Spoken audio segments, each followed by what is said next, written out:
last 12 months actually have been a rather emotionally intense period for me. I had to leave a company that I poured my heart into because of certain disagreements.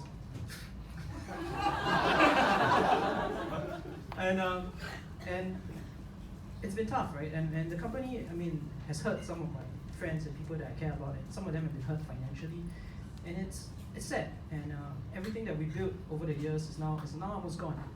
But whenever I feel sad about things, I take out my phone and I launch this app called Instagram. I mean, I don't know why I need to make it sound like you all don't know about it, but I launched the app Instagram, and I scroll through the photos of my friends, family members, and ex-co-workers. I scroll through to look at the photos. And as I scroll through the app and see the photos, I feel very happy. I feel very happy because of the ads I see. Ads for luxury watches, ads for luxury cars, ads for luxury holidays in Japan, even ads for dating websites with very hot Eastern European women. Somewhere out there, there is an artificial intelligence algorithm that still thinks I'm doing well in life.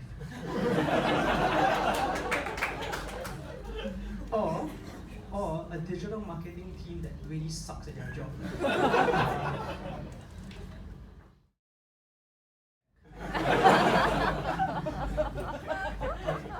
So, I traveled from Singapore to London by land, taking buses and train, and I want to share with you my journey.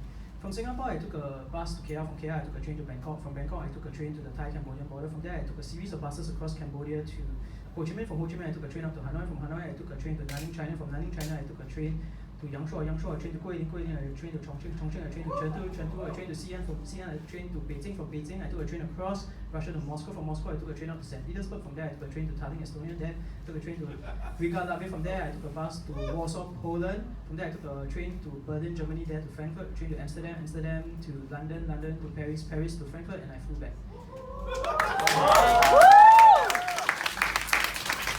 As you can tell from the description of the trip and what you see on my face, you know, the mustache and beard, that was a pretty epic midlife crisis. Friends and family asked me, Isaac, why do you still keep the mustache and beard when you come back? And I said, I keep this for my friends who don't follow me on Instagram.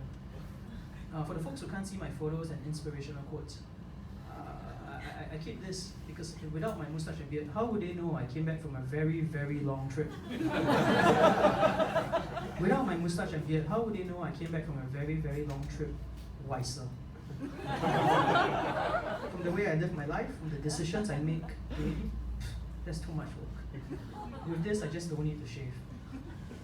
It was my wife who called it a midlife crisis, actually. She said, Isaac, this is a midlife crisis. This is a midlife crisis. I felt that was a bit presumptuous of her. If I died tomorrow, it's a full life crisis. But she kept insisting, Isaac, midlife crisis, and that got me really suspicious. Because how did she know I was going to die at 76?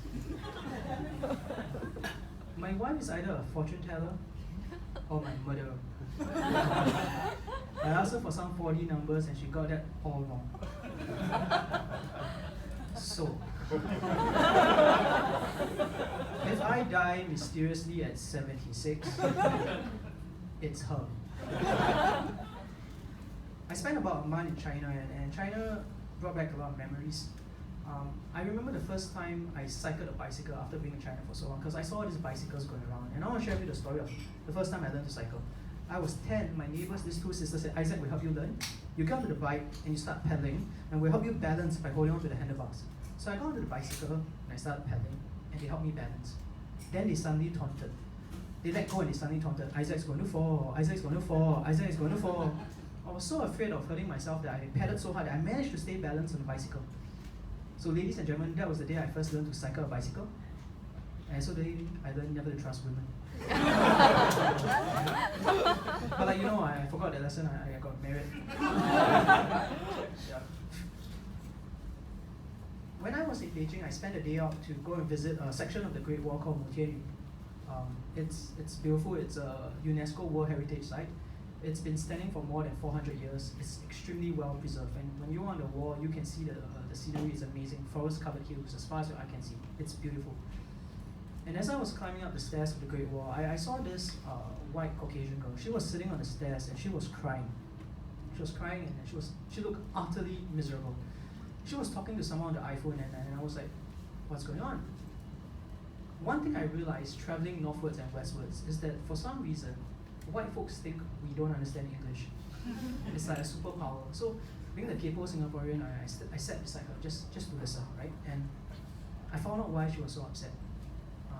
So basically she was saying something like, it was a wasted trip. I hate today. I shouldn't have come out. There's nothing here. I hate all the locals. None of them has taken a nice photo of me. And when I heard that, I realized, yeah, of course they've not taken a nice photo of you. I mean, you are a white American girl alone on the Great Wall with an iPhone. Your problem is you need a Huawei P30.